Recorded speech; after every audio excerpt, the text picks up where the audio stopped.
All right. Hello, everyone. Thank you for joining us, continuing to join us as we let folks in.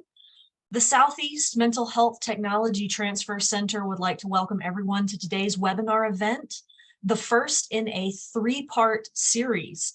Today's session, the first session, is called Trauma and the Peer Perspective, What is Trauma?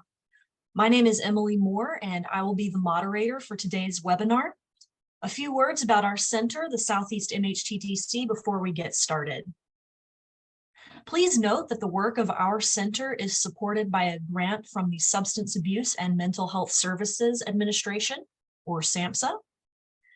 And also please note that our center and the larger MHTTC network use affirming, respectful, and recovery-oriented language in all of our activities. A few words about our center. The Southeast Mental Health Technology Transfer Center is proud to serve the 8 states in HHS Region 4. Our expertise in public health programs, systems, research, and evaluation provides a unique lens through which we can address mental health priorities. We encourage you to visit our website, mhttcnetwork.org/southeast, to learn more about our center and upcoming events. A few important notes before today's event. This event is being recorded and will be made available on our website for on-demand viewing soon. We encourage you to share your comments throughout the presentation using the chat feature. Please remember to select chat with all attendees if you'd like to share your thoughts with everyone. And with that, I am going to go ahead and stop screen sharing and turn it over to Rosalind Hayes and Jay Hughes from the Georgia Mental Health Consumer Network, and they are going to take over and kick off today's webinar. So have you ever been in a situation where something happened to you and you didn't even find out until years later? I recall vividly being on a prison yard. For those that haven't had the pleasure of going to prison, the prison yard is sort of like the playground, but instead of kids on the playground, it's prisoners on the playground. And just like things on the playground can get ugly, things on the prison yard can get very ugly too, real ugly. So one day, me and my homies, me and my friends, we were on the prison yard getting ready to do our weekly sprint routine. As we walked down the ramp to enter the yard, I had this looming feeling that something just wasn't right. You know that feeling that you can get when some tension is in the air. I felt that tension as we entered the yard. I looked around like I always do. In prison, you kind of learn to keep your head on a swivel, always looking, always assessing. I ignored the tension by practicing something I learned in prison, self-talk. After all, I had just recently got my certificate of completion for taking a positive self-talk course provided by the prison system. So I used my training. I reasoned with myself, Jay, you're fine, you're overacting, nothing's out there going to happen. And before I can convince myself, all hell broke loose. Unbeknownst to me at the time, one of my homies owed a Mexican gang $100, and they wanted their payment with his life. The prison yard went from calm to an outright storm. The Mexican brothers pulled their knives from their coats and waistbands and under dirt picks, and they all ran toward the brother that owed them money. He was their target. Unfortunately for me, I was the person that was sort of standing in their path of their target.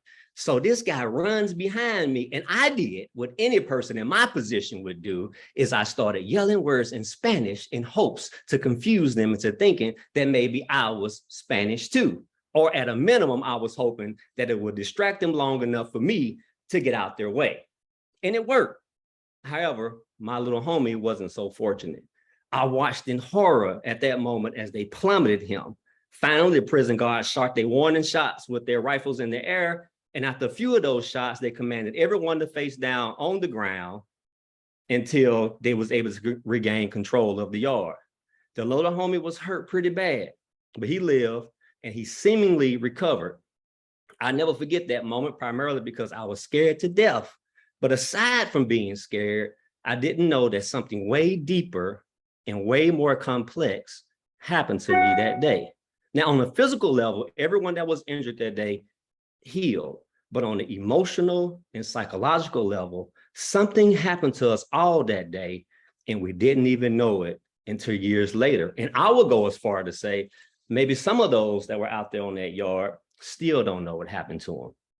See, no one had ever taught me the depths of what trauma is and how it shows up in ways that are so far-reaching than what you can just physically see. Just like in school, they don't teach you the importance of goals and love, but you can be affected by both regardless, even if you're not taught it. And this can also be said for trauma. Did you all know that statistics show that 90% of the people who enter the public health behavioral system have experienced trauma? Notwithstanding those of us that enter the American legal system that has never been assessed pre or post incarceration for trauma. Although I wasn't physically hurt, I was hurt. And it took me years to understand that trauma is something that cannot be easily identified or quantified. If I was to ask many of you on here today, have you ever had a visit to the eye doctor? I'm sure most of you would say yes. And if you're anything like me, you probably tried to cheat on the eye test. Now, why is it that we try to cheat on the eye test? That's a subject for another day. But if you had that appointment, and if you're familiar with the test, it usually goes something like 1 or 2, 2 or 3, 3 or 4. So basically what they're doing is they customizing your prescription that is specifically for you so you're able to see things clearly. And that's what our goal is here today. Just like an optometrist, we're trying to make sure that you have the correct lens to see trauma so that when you engage other people, your perspective is one that is helpful and not harmful. Hi, my name is Jay Hughes. I'm a person in long-term recovery from substance use disorder as well as mental illness. And I speak out about recovery because I believe that recovery is a right. I believe that there's nothing that a person can do or should do that denies him the privilege. No, not the privilege, y'all. It's not a privilege, the right to recovery. A lot of folks believe that there are some things that you can do that will disqualify you from getting in recovery. I believe that as long as you're a human being with life and breath, you have an opportunity to recover. I'm also a returning citizen. I did 18 years in federal and state prison, and I speak out about recovery because I believe that the recovery is the expectation for all. Roz.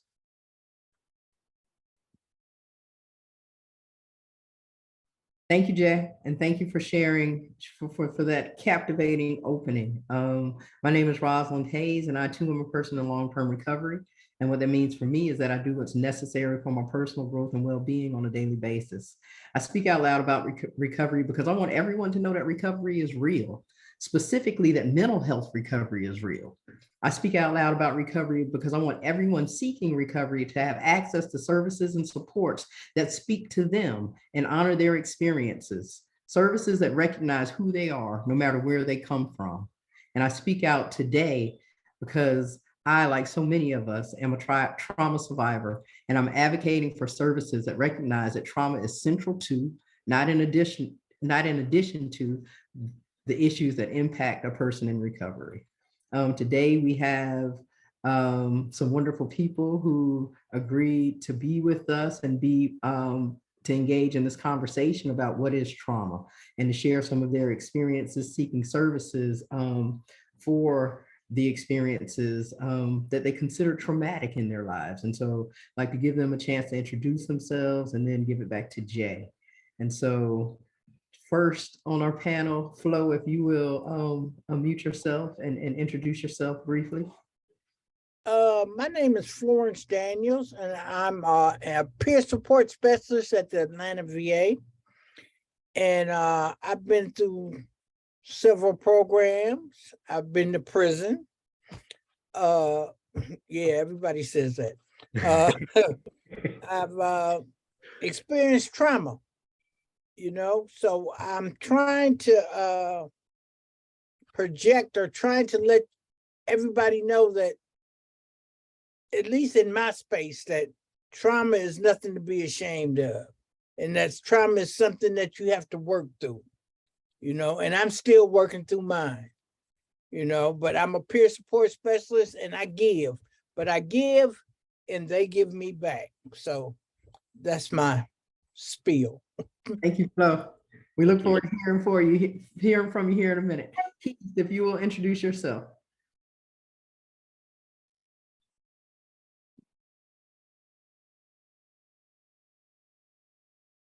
My name is Daisy Taste.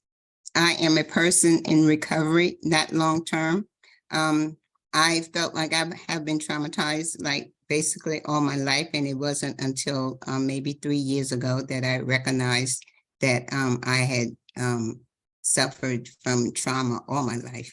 And I am now on the road to recovery, and I'm really enjoying it. And self-awareness is one of the things that really makes me happy on a daily basis.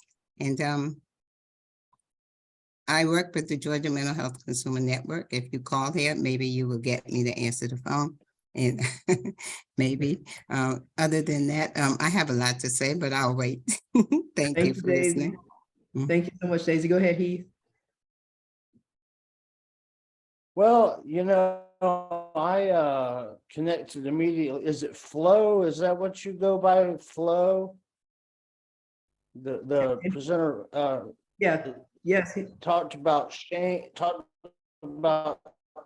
shame coming with recovery, and that has been a 20-year, 30-year process of letting go of shame. I too have been incarcerated. I was never incarcerated in prison, but I spent some time in jail. I'm in long-term recovery from particularly mental illness, but also dual diagnosis. I've experienced trauma throughout my life, from my early years as a child to my particularly 30s. And I'm not sure if we have to give an example. I'm not sure of what Right now, we just want you to introduce yourself, Heath. We'll get into the questions here in a minute. This is just the time just to say who you are. Okay, good. Well, I'm just happy to be here, and I'm just happy to be alive after all I've been through, and I'm happy for the chance to be a part of this. Thank you, Heath. We're looking forward to hearing more from you. Diane, tell us who you are. Hey everybody, I'm Diane Warren. I am an undercover actress, okay? Just wanted to just figured I'd break the ice. I'm certainly in recovery with from mental health, dual diagnosis, mental health and substance use disorder. And I'm really happy to be here. Thank you, Ross, for inviting me. And when you brought this up, the first thing I thought about was, oh my God, I've been experiencing trauma since I was born. And just like Daisy, just being aware in the last few years that that is the root of a lot of the decisions that I have made. And if I can share my experience, strength, and hope with someone and help them get through theirs, I'm all for it. And let the world know. I want to stand up on the mountain and say, you know what, this whole world has suffered from some kind of trauma, and it's okay. We don't have to be afraid of it. We don't have to be ashamed. You know, it's just who I am, but it's not who I am going to continue to be. I am not going to continue making bad decisions based on something that happened to me years ago. Thank you, Diane. Isaac, tell us who you are.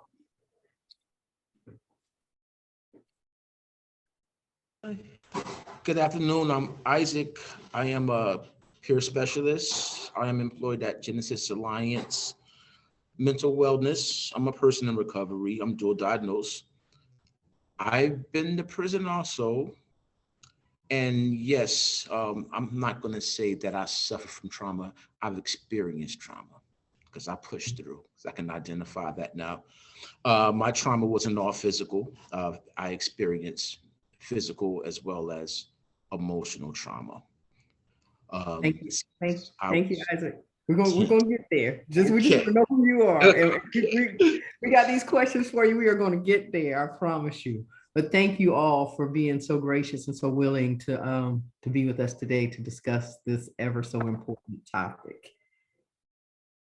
All right, cool. Thank you again. I just want to reiterate what Roz said. And it's always super exciting to be on a panel, moderator panel with a group of people that's been through something, particularly been through prison. I'm so happy I'm not on probation or parole no more, because I couldn't even be around y'all if I still was. You know, that's when the stipulation, we couldn't even interact. So it's a good thing to be able to be in attendance with those individuals that know what it is to have adverse circumstances. So thank you so much. So for today, we have a few learning objectives just to kind of guide the conversation today. So they are as follows. Our series on trauma in the peer perspective, we will examine a few things. The first one is we're going to talk about the many ways trauma is defined. Number two, how trauma is often addressed within behavioral health systems. Number three, we're going to talk about exploring how systems can create trauma and re-traumatize those seeking help. And lastly, how trauma-informed peer support and services can change the dynamics of those systems. All right. So just to dive on in, today, the question is, what is trauma? And we heard everyone, who in their introduction ready to kind of talk about what they've experienced and how they've been impacted. And that is what our conversation will be about today. Trauma is defined in lots of different ways, and there's all types of trauma. According to the American Psychological Association, trauma is an emotional response to a terrible event like an accident, rape, or natural disaster. Immediately after the event, shock and denial are typical. Long-term reactions include unpredictable emotions, flashbacks, strained relationships, and even physical symptoms like headaches or nausea. According to SAMHSA, trauma is a widespread, harmful, and costly public health problem. It occurs as a result of violence, abuse, neglect, loss, disaster, war, and other emotionally harmful experiences. Trauma has no boundaries with regard to age, gender, socioeconomic status, race, ethnicity, geography, or sexual orientation. It is an almost universal experience of people with mental and substance use disorders. A participant in intentional peer support training said that trauma is something that happened to you that still haunts you today. And if it doesn't still haunt you, it sure did for a long time. And so there's lots of ways to capture this experience of trauma. And like we've cited or stated, Jay said earlier, that at least 90% of the people who enter the public behavioral health system have experienced trauma. And I'd like to start there and just ask a few of you all, what do you think about that statistic? I know for me, I've been in lots of treatment settings and, sitting around in a circle with women, for example, and every one of them seemed to have a story of some sort of abuse. Like it just seemed to be such a common thing. Flo, I know you're in the VA, what do you think about this idea? Do you think this is accurate? I mean, in the statistics, so we know there's, truth to this, but just from your lived experience. I think that trauma. I think it's accurate. I'm going to call on you. I'm going to call. So everybody listen for their name. I will go around and call on people. Okay. Go ahead, Flo. I think trauma is a part of life. Okay. I deal with veterans every day, and every one of them has some kind of trauma in their life. My trauma started as a child. My mother gave me away. And then when I was 9, she came back and just jerked me back out. That was traumatizing to me. Okay. I had trauma in the military. I was sexually assaulted. But these veterans here, they have trauma as far as personal trauma, life trauma, military trauma. I just believe that trauma is a part of life, that you're going to go through something that resonates with you the rest of your life, that you can pinpoint when you changed or when you start feeling a certain way. Thank you, Flo. Go ahead, Heath. We're talking specifically about the statement that 90% of people who come into the public behavioral health system have experienced trauma. What does that bring up for you? You need to unmute. You're muted, Heath. We can't hear you.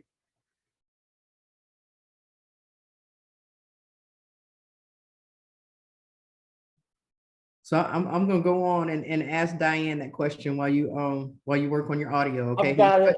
I've got it. Okay. All right. Go ahead, Heath. Okay. I've been through the state-run mental health, behavioral health care system here before. I used to get all my treatment through Gateway. And I will tell you that a lot of the people, Gateway is kind of the catch-all before you end up homeless. And for some, it's climbing out of homeless into Gateway.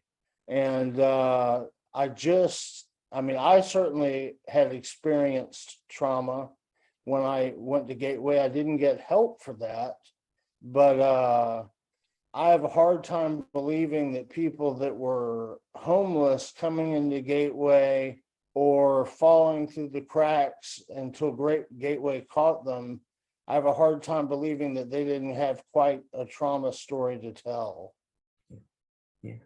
Yeah. And Thank you. that's kind of my answer. Yeah. Thank you, Diane. I'm not surprised at those numbers. I'm actually, and this is going to sound a little weird, but I'm actually glad that those numbers exist. And the reason I say that is because living my life, I thought that I was the only one. And being the only one, there came a lot of shame and a lot of guilt, a lot of isolation, keeping it all in, not talking about it, not recognizing that certain things that happen today affect me the way that they do and create that emotional upheaval and create my anxiety and depression and all that stuff because of something that happened to me in the past.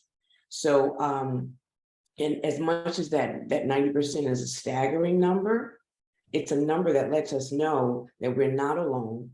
There's help out here for us. And I'm glad society is finally taking an interest in our mental health, you know, and not just clumping us all into this mental illness. Now they're changing the perspective. It's mental health, which implies some kind of healing. So I'm glad it's 90%. Thank you for that. And yeah, there was the pandemic, and we did a lot of work around the pandemic with the Southeast Mental Health Technology Transfer Center a couple of years ago. And you know, the impact of the pandemic as far as drawing attention to mental health concerns and kind of lessening some of the stigma, because, you know, folks had to come out, and we find that, you know, most everyone struggles at some point with their mental well-being. I want to shift gears a little bit, and Isaac, I'm going to come to you, and I want to ask you, how do you define trauma? My definition of trauma is something that happened, whether physical, mental, but had a lasting effect. Even though it happened for 3 hours, I still feel the effects, or it affects my behavior or how I make choices years later. The effects stay with me. That's how I define trauma. Thank you, Isaac. Daisy, same question for you. How do you define trauma? I define trauma as events and things that have happened in my life that I did not have any control of, and it controlled my behavior in certain ways that I didn't understand. Thank you. And Daisy, I'm going to follow up with you. You talked about it controlled your behavior in ways that you didn't understand. Can you share a little bit more about how you were impacted by your experiences of trauma? How did your experience of trauma change you? It changed me in a way that I was not myself, and I did not understand what was happening with me. I would be snapping on people, going off when things, when I was neglected, or I felt that I was abandoned, or a relationship was abandoned. I would act in a certain way. And when I really felt like my life was being threatened, I would do things like I wrote the president a letter, which was not good. Uh, and I wind up in Grady. But anyway, everything went okay with that. I advise you not to do that. And I also would overdo things. I would overdress. I always tell people how I would go to the park dressed like I'm going to the prom because I didn't want people to think that I had any issues going on with me. So, but I'm all over that now. So everything is kind of working out the way I would like for it to go. Daisy, thank you for that. And what you bring to mind is how very often when trauma is viewed through the medical lens, behaviors are seen as symptoms of some sort of mental illness. And so you attribute your writing to President to your trauma, and that was a response to your trauma and feeling unsafe. But I'm sure that's not how it was seen through the medical lens. I'm sure you said you ended up in Grady, and so it seemed that you were having some sort of, it was looked at as a mental health crisis of some sort. And I'm sure you got a diagnosis and lots of things to go along with that behavior. And so it's just very interesting that when we consider trauma and its impact, some of those behaviors that we see or that we exhibit are really their coping skills, their adaptations, they're the ways that we've been able to survive our lives. Maybe they're not working for us anymore, but when we look at those very same behaviors from the medical model or through this medical lens, these are symptoms of mental illness. And that's just one of those things that I would love to see as we work for and advocate for trauma-informed services, that this recognition of trauma and these adaptations, that this would be something that would be recognized, and that this would be a perspective that could be brought into our treatment. Heath, how do you define trauma, and how have you been impacted by your experiences of trauma? I'll tell you, I think it's something extraordinary in that it's outside the norms and values of society, and it leaves you no choice in the matter. You're powerless in the moment when the trauma is occurring, usually. It leaves you feeling, well, unless you're in shock, it leaves you feeling shame, fear, guilt, almost. What could I have done? That's something I've struggled with. Something happened to me when I was 34, and I still to this day get scared taking a shower because I feel vulnerable. Now, a shower doesn't mean I don't shower, but I sometimes will peek through the curtain.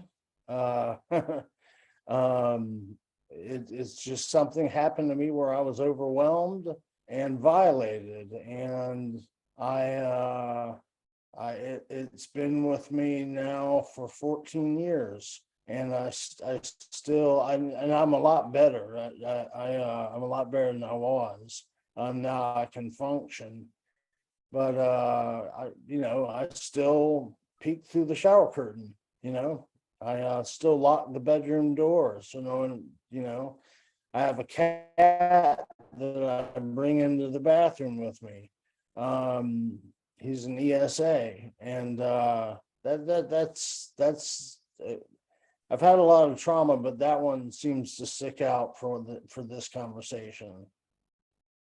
Thank you for sharing that, Heath. And again, we get to the impact of trauma. I heard a story once about a gentleman in services who was on the verge of getting kicked out of services because he wouldn't take a shower. And he smelled bad. He just refused to take a shower. And the response was to pretty much threaten this guy and say, you have to take a shower or else. But there was a peer specialist in the mix who went and talked with this person and found out, that he had some trauma. He had experienced trauma and he was afraid to take a shower. They offered him a bathtub instead, put him in another building where there was a tub, and there was not a problem with him taking care of, his personal hygiene. And so asking that question, coming from that perspective, that paradigm shift of what's happened, rather than what's wrong. Taking the time to have a conversation with a person to find out what's going on with them, and to get to some of that what's happened rather than, operating on assumptions and being punitive, is a way that we can start to move things forward. I heard you all talk about, I think Daisy and Heath, and maybe you too, Isaac, mentioned about, not having control, you know what I mean? Being helpless in the situation, not having any power. And when we think about principles of trauma-informed care, we're talking about voice, because so often when trauma occurs, our voice is taken away. Choice, because again, no voice, no choice. And trust, because so often, the perpetrators of so many traumas are people who we're supposed to trust. And so our ability to trust kind of gets blown up as a result of trauma. And so trauma-informed services seek to restore those things. Let's go to Diane, and I will ask that same question. How do you define trauma, and how was your life impacted by experiences of trauma? How are you changed? Okay, for me, I would say trauma is an event, and I've had several, that had negative effects on me, lasting effects. And my responses were not controlled. For instance, I was bullied in school as a kid. I was bullied because I was smart, fat, and poor. And I had an incident with a supervisor whose personality is that of a bully. It triggered me. It triggered my trauma. And I responded in a way that I used to respond when I was a kid. And that was to crawl into a shell. But I didn't like that shell anymore, because I have been working on accepting the initial kind of response, but knowing that I can change it. I can change it with positive, by reframing my thoughts and, other coping skills now. And it was a process. It was definitely a process. I've been sexually abused. And I remember a couple of times engaging with the man that I love dearly. And it came up and it was like, and at least now I know where it's coming from. I know what it's stemming from. And by going through or being in recovery, I'm able to acquire these coping skills that can take me through it. I don't have to go around it. I don't have to escape it with drugs and alcohol. I don't have to try and go under it by going into the shell. But now I can actually go through it. I can advocate for myself in the moment and be able to calm the anxiety or the depression or the anger, or like you say, Miss Daisy, snapping on people, or going up in my head and having some really harmful thoughts. I also believe trauma is subjective, because what may be traumatic to me, you go through the same thing and it's not traumatic to you. So I have learned a level of compassion and empathy for other people's trauma, instead of being as judgmental as I used to be, before I was educated about how trauma affects people. I would just say everybody. Yeah. Thank you. Thank you so much for that, Diane. And thinking about that trauma being very subjective, there's two things that I always say. When supporting people who have experienced trauma, it's trauma when they say it's trauma. It's not my place to judge that, say, oh, that doesn't qualify as trauma. That's not traumatic, and SAMHSA talks about this from the perspective of 3 E's. and they talk about the event, what happened, the experience of that event. How did I experience this? Was it traumatic for me? Or was it, just a difficult experience that I bounced back from?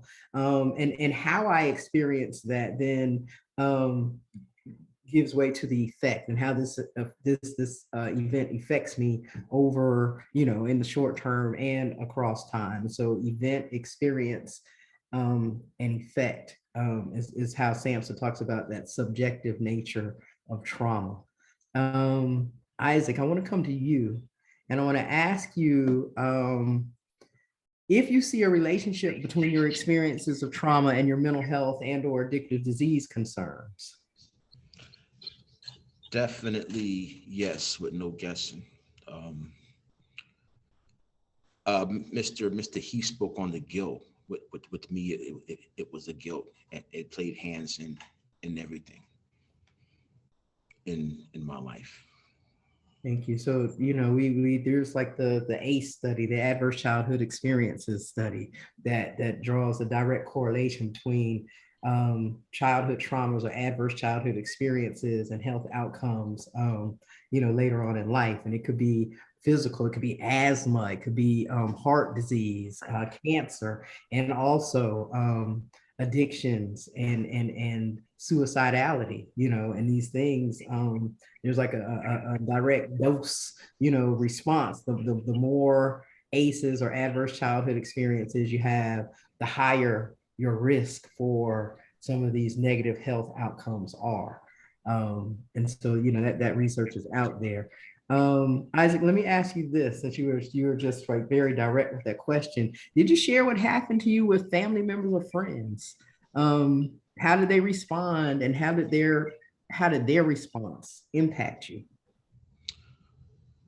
Mother and my father. My father, his response is what put the closure on it.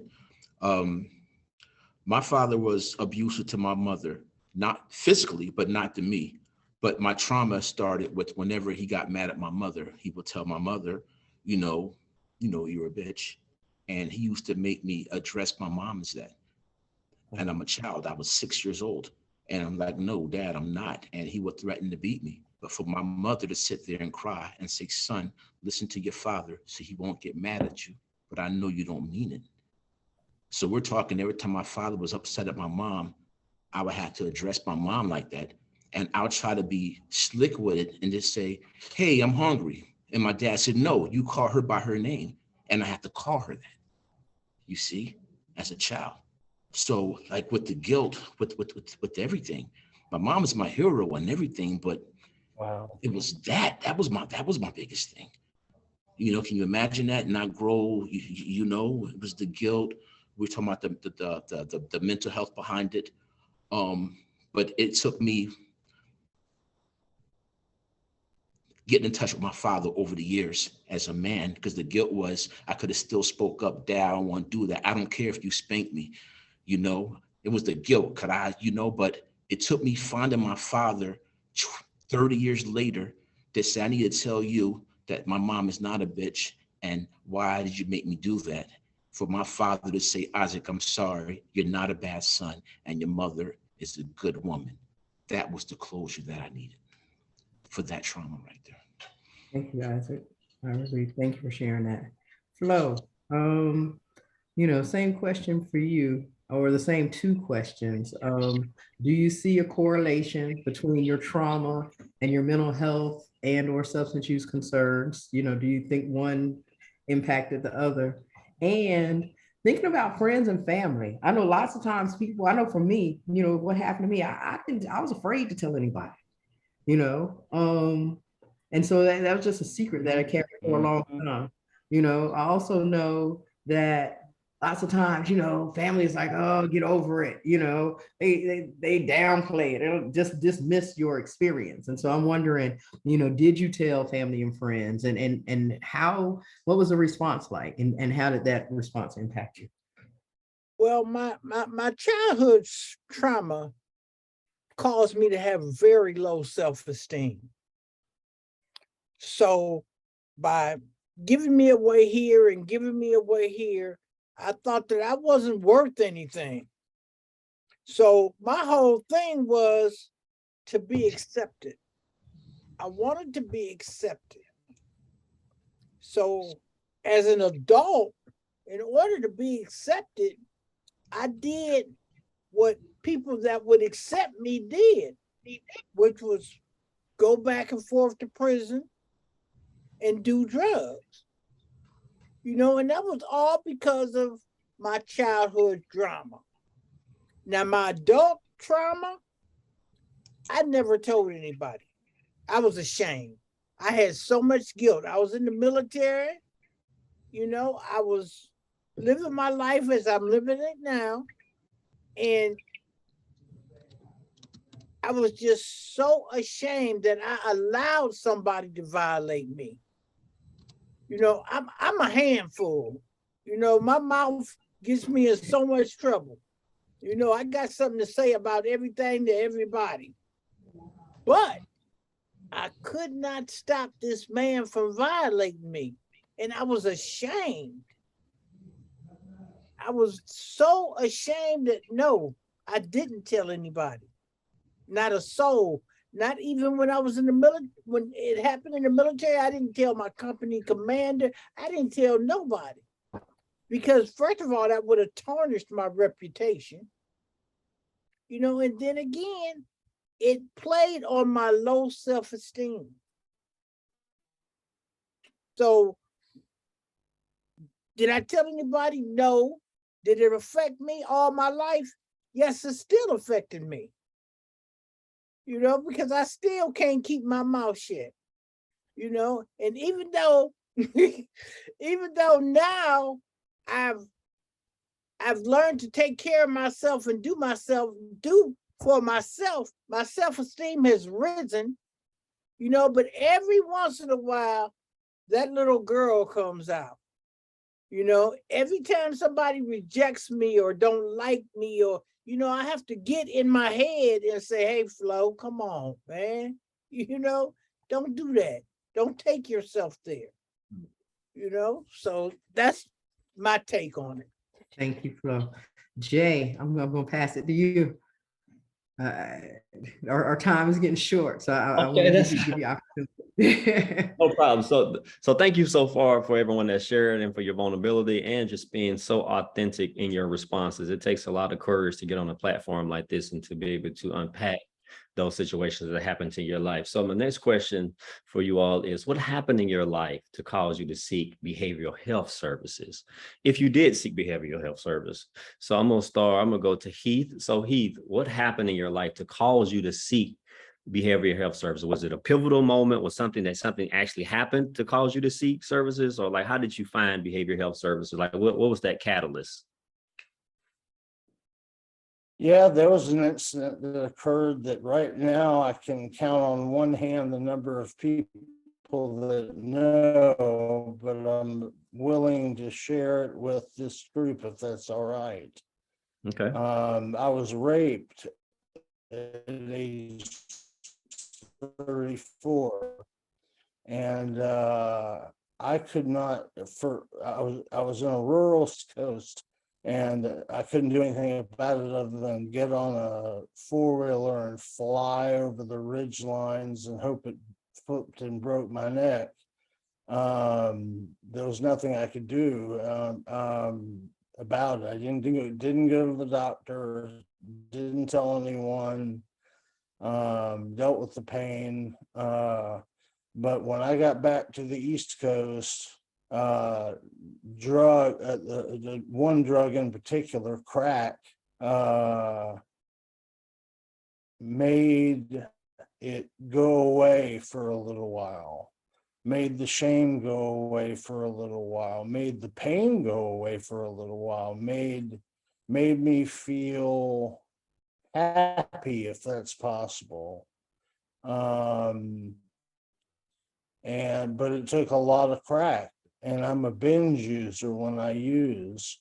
So I'll live, not now, but back then I would live, for 2, 3, 4 weeks at a time with this building shame, with this building anger, with this, just all the emotions you can think of, until it got to be too much. And I would go out for 4 days and spend all my money on crack cocaine. It was killing me. It was killing me. And finally, someone suggested a therapist to me.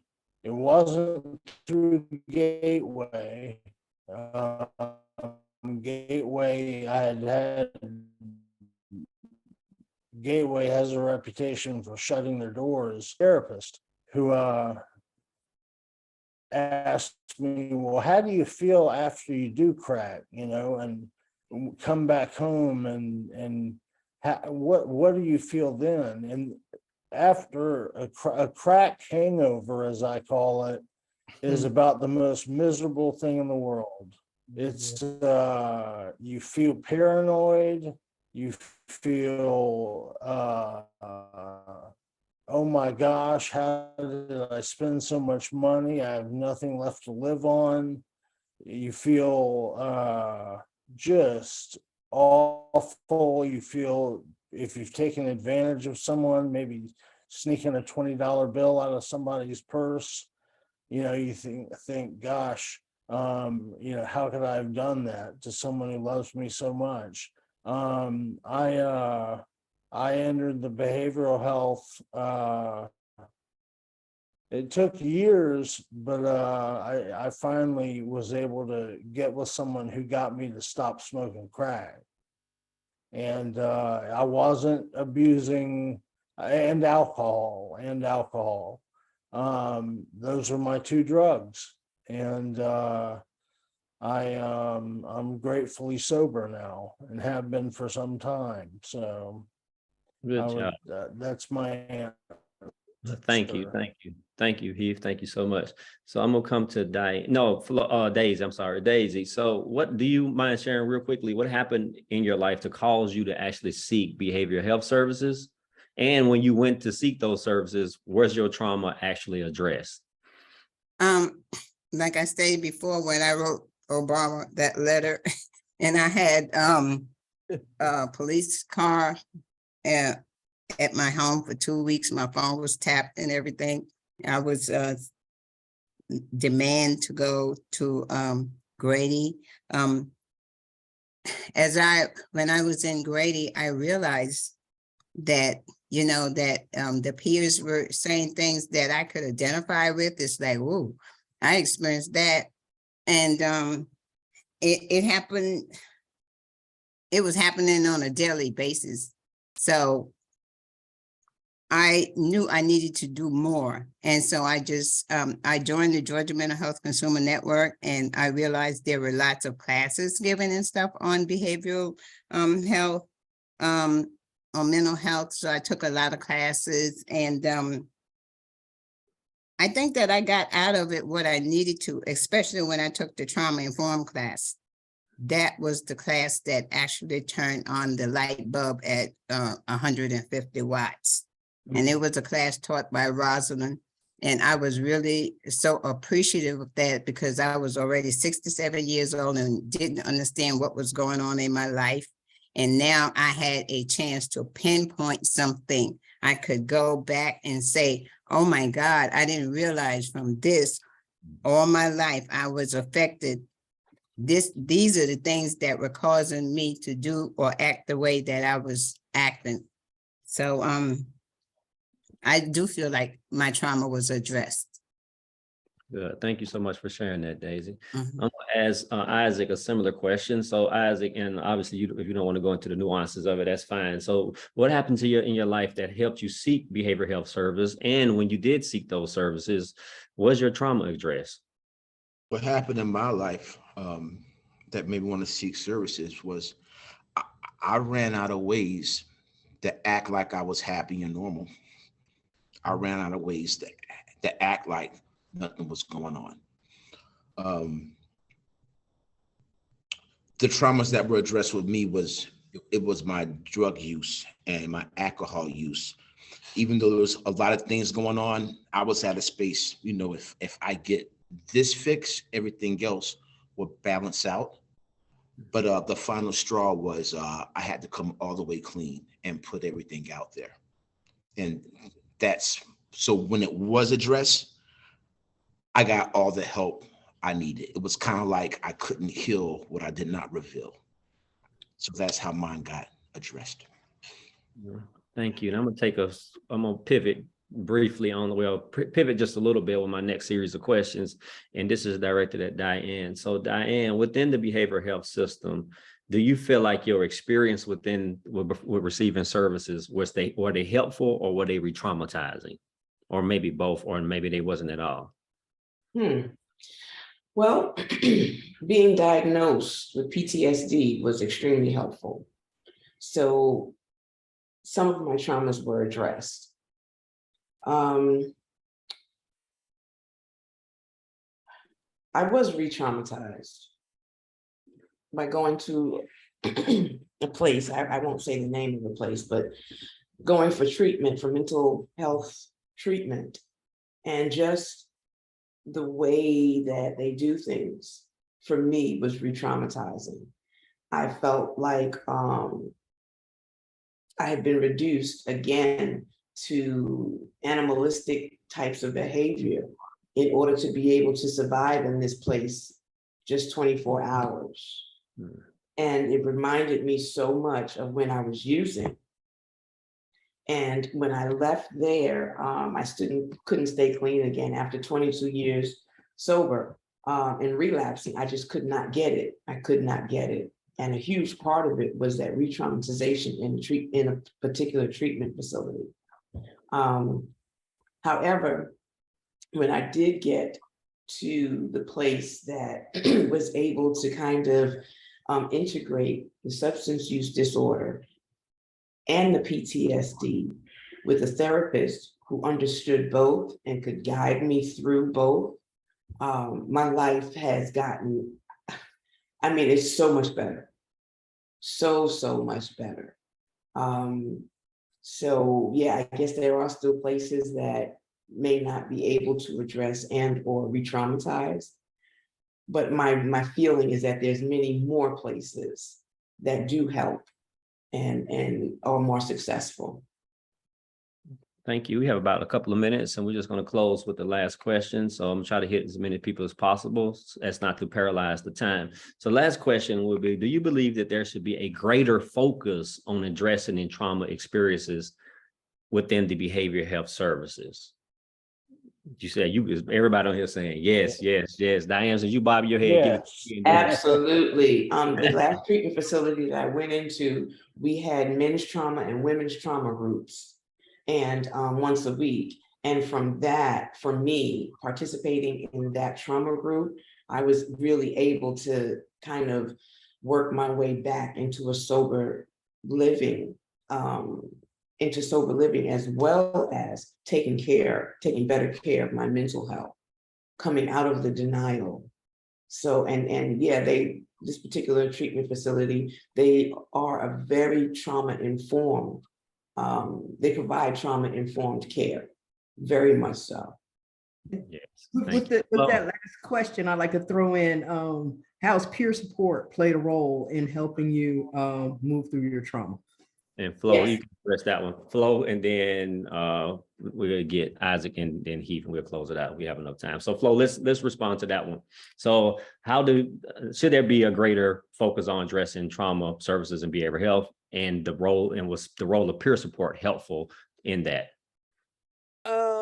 Let me say this. I got all of my mental health treatment from the VA. Okay. I went to the VA to get a check. And that's when they told me something really is wrong with you.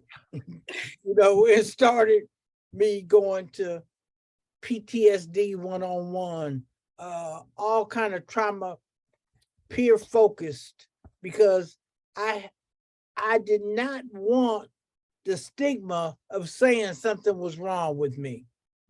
So what happened was that they put me into this PTSD class, which the people that gave the class was trauma informed.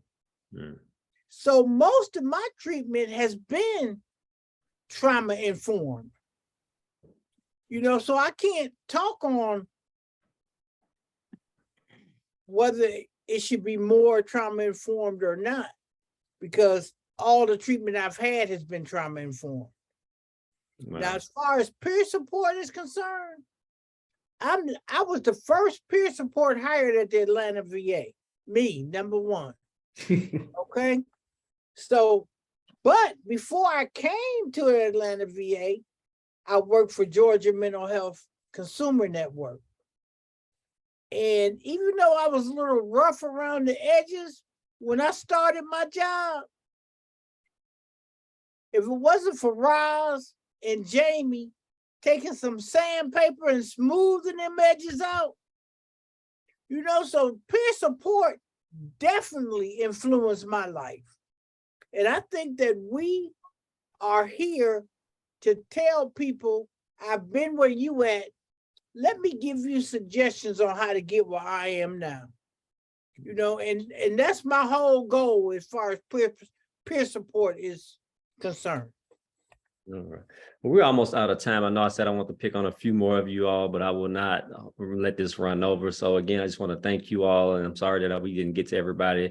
The hour of power goes by so fast. And again, I just want to, place a premium on you all being here, your authenticity, your transparency, and just being genuine and being advocates and champions. And I'm grateful for everything that you shared. Roz, any closing remarks? No, I just echo your thanks. We could have used that hour and a half today for sure. Yeah. Powerful topic. Just to repeat what Jay said, I appreciate everyone's willingness to be authentic and to bring yourself to the table this afternoon. Thank you, each of you, so much. Emily, we give it back to you. All Thank right. you, Thank you Roz so and much, Jay. everyone. Thank you so much, everyone. That is going to conclude today's panel. I am actually going to drop the registration link for our next session into the chat as well. And Stephanie, I believe, has also put today's evaluation link from SAMHSA into the chat. So here is the registration link for our second part, which will focus on trauma and the peer perspective, trauma and 988 or crisis services response. So please visit our website to learn more and to register for that event that's coming up on November 10th at 12 p.m. Eastern Standard Time. And then also please click on the TTC GIPRA link so that you can fill out the SAMHSA required survey. That's going to conclude our event for today. I want to thank Roz and Jay and the Georgia Mental Health Consumer Network and all of our panelists, and thank everyone who attended. That's going to conclude today's event. Everyone have a wonderful rest of your Thursday. Thank you all. Thank you. All right. Thank you so Thank you. much. All right. Take care. All right. All right. Bye-bye. Bye-bye.